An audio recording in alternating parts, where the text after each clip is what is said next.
ವಿಜಯಪುರದ ಯೋಧರಿಗೆ ಸೇನೆಯಿಂದ ತುರ್ತು ಕರೆ ಬಂದಿದೆ. ವಿಜಯಪುರದ ಹುಲ್ಲೂರು ತಾಂಡಾದ ಯೋಧರಿಗೆ ಕರೆ ಬಂದಿರುವುದು ಸೇನೆಯಿಂದ. ಆಯಾ ಯೂನಿಟ್ಗಳಿಂದ ಕರೆ ಮಾಡಲಾಗಿದೆ. ಕಾರಣ ವಾಪಸ್ ತುರ್ತಾಗಿ ಕರ್ತವ್ಯಕ್ಕೆ ಹಾಜರಾಗಿ ಅನ್ನುವಂತಹ ಕರೆ ಆಯಾ ಯೂನಿಟ್ಗಳಿಂದ ಮಾಡಲಾಗಿದೆ. ಒಂದೇ ಊರಲ್ಲಿ ಸುಮಾರು ಜನ ಭಾರತೀಯ ಸೇನೆಗೆ ಕರ್ತವ್ಯವನ್ನ ಸಲ್ಲಿಕೆ ಮಾಡ್ತಾ ಇದ್ದಾರೆ. ಊರಿನ ಜಾತ್ರೆಯ ನಿಮಿತ್ತಿಗಾಗಿ ಬಂದಿದ್ರು ರಜೆ ಮೇಲೆ. 16 ಜನ ಯೋಧರು ಹುಲ್ಲೂರು ಅನ್ನುವಂಥ ಗ್ರಾಮದಲ್ಲಿರೋದು. BSF, CRPF, ಪ್ಯಾರಾಮಿಲಿಟರಿ, ಆರ್ಮಿ ಈ ಎಲ್ಲದರಲ್ಲಿ ಸೇವೆ ಸಲ್ಲಿಕೆ ಮಾಡ್ತಾ ಇದ್ದಾರೆ. ಈ ಯೋಧರಿಗೆ ಕರೆ ಮಾಡಲಾಗಿದೆ. ಆಯಾ ಯೂನಿಟ್ಗಳಿಂದ ಮಾರುತೇಶ್ವರ ಜಾತ್ರೆಗಾಗಿ ರಜೆ ತೆಗೆದುಕೊಂಡು ಬಂದಿದ್ರು 16 ಜನ ಯೋಧರು. ತುರ್ತು ಕರೆ ಹಿನ್ನೆಲೆಯಲ್ಲಿ ಈಗ ದೇಶದ ರಕ್ಷಣೆಗಾಗಿ ತತ್ಕ್ಷಣ ಹೊರಟಿದ್ದಾರೆ. ಮಾರುತೇಶ್ವರ ಜಾತ್ರಾ ಕಮಿಟಿಯಿಂದ ಅವರನ್ನ ಸನ್ಮಾನ ಮಾಡಿ ಬೀಳ್ಕೊಟ್ಟಿದ್ದಾರೆ. ಹಣೆಗೆ ಸಿಂಧೂರ ತಿಲಕ ಇಟ್ಟು ಆರತಿ ಬೆಳಗಿ ಬೀಳ್ಕೊಡುಗೆ ಊರಿನ ಜನತೆಯಿಂದ. ತಾಂಡಾಗೆ ಬಂದಿದ್ರು ಎಲ್ಲ ಯೋಧರು. ಜಾತ್ರೆಯ ನಿಮಿತ್ತ ಕಾರಣದಿಂದ 54 ದಿನ 30 ದಿನಗಳ ರಜೆಯ ಮೇಲೆ ಈ ಯೋಧರು ಬಂದಿದ್ರು. ಆದರೆ ಸೇನೆಯ ಯೂನಿಟ್ಗಳಿಂದ ಆಗ್ತಾ ಇರುವಂತಹ ಬೆಳವಣಿಗೆಗಳನ್ನು ಒಂದು ಕಡೆ ನೋಡ್ತಾ ಇದ್ದೀವಿ. ಸೊ ಹಾಗಾಗಿ ಕರ್ತವ್ಯಕ್ಕೆ ತುರ್ತಾಗಿ ಹಾಜರಾಗಬೇಕು ಅನ್ನುವಂತಹ ಕರೆ ಬಂದ ತಕ್ಷಣ ಎಲ್ಲವನ್ನ ಬದಿಗೊತ್ತಿ ಆ ಜಾತ್ರೆಯ ವಿಶೇಷತೆ, ಸಂಭ್ರಮ, ಸಡಗರ ಎಲ್ಲವನ್ನ ಬದಿಗೊತ್ತಿ ದೇಶದ ರಕ್ಷಣೆಗಾಗಿ ಎಲ್ಲ ಯೋಧರು ಹೊರಟು ನಿಂತಿದ್ದಾರೆ. ಈಗ ಇವರೆಲ್ಲ ಸೈನಿಕ ಸೇವೆಯಲ್ಲಿ ಸೇವೆ ಮಾಡ್ತಾ ಇರುವುದರಿಂದ ಅವರಿಗೆ ಮುಂದಿನ ದಿನಗಳಲ್ಲಿ ಅವರಿಗೆ ಈ ಹನುಮಂತ ದೇವರ ಆಶೀರ್ವಾದ ಇರಲಿ. ಅವರು ಈ ಯುದ್ಧದಲ್ಲಿ ಜಯಬೇರಿಯಾಗಿ ನಮ್ಮ ಭಾರತ ದೇಶವನ್ನ ರಕ್ಷಿಸಲಿ. ಆ ದೇವರ ಅವರ ಮೇಲೆ ಕರುಣೆ ತೋರಲಿ.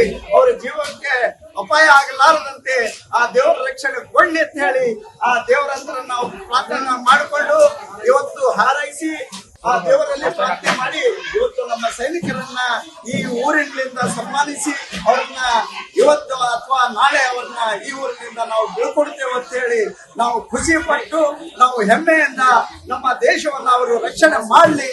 ಇವರೆಲ್ಲ ಸೈನಿಕ ಸೇವೆಯಲ್ಲಿ ಸೇವೆ ಮಾಡ್ತಾ ಇರುವುದರಿಂದ ಈ ಬಗ್ಗೆ ಇನ್ನಷ್ಟು ಡೀಟೇಲ್ಸ್ ಕೊಡ್ತಾರೆ ನಮ್ಮ ಪ್ರತಿನಿಧಿ ಗುರುರಾಜ್ ಸಂಪರ್ಕದಲ್ಲಿದ್ದಾರೆ. ಗುರುರಾಜ್, ಒಂದು ಕಡೆ ಹೆಮ್ಮೆಯ ವಿಚಾರ ಇದು ಊರಿನ ಜನತೆಗೆ.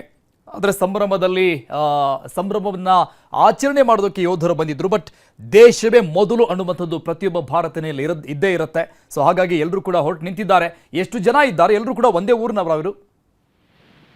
ಅರುಣ್ ಅಂತಂದ್ರೆ ವಿಜಯಪುರ ಜಿಲ್ಲೆಯ ಮುದ್ದೇಬೇಳೆ ತಾಲೂಕಿನ ಹುಲ್ಲೂರು ತಾಂಡ ಮತ್ತೆ ಗ್ರಾಮ ಏನಿದೆ, ಇಲ್ಲಿ ಸುಮಾರು ಸುತ್ತಮುತ್ತಲ ಗ್ರಾಮದ ಒಟ್ಟು 16 ಜನ ಯೋಧರು ಇಲ್ಲಿ ರಜೆಗೆ ಅಂತ ಬಂದಿರುವಂತದ್ದು. ಬೇರೆ ಬೇರೆ ಯೂನಿಟ್ಗಳಲ್ಲಿ, ದೇಶದ ಬೇರೆ ಬೇರೆ ಯೂನಿಟ್ಗಳಲ್ಲಿ ಅವರು ಕೆಲಸ ಮಾಡ್ತಾರೆ. ಆದ್ರೆ ರಜೆಗೆ ಅಂತ ಹೇಳಿ ಸುಮಾರು 50 ದಿನದಿಂದ 30 ದಿನ ಈ ರೀತಿ ರಜೆಯನ್ನು ತಗೊಂಡು ಅವ್ರು ಬಂದಿದ್ರು. ಆದ್ರೆ ಅವ್ರಿಗೆ ತುರ್ತು ಕರೆ ಬಂದ ಹಿನ್ನೆಲೆಯಲ್ಲಿ 2 ತಂಡಗಳಾಗಿ ಅವರು ವಾಪಸ್ ತೆರಳಿದ್ದಾರೆ. ನಿನ್ನೆ 8 ಜನ ತೆರಳಿರುವಂತದ್ದು ಮತ್ತೆ ಇವತ್ತು 8 ಜನ ತೆರಳಿರುವಂತದ್ದು, ಒಟ್ಟು 16 ಜನ ಹಾಗೆ ತೆರಳುವಂತದ್ದು.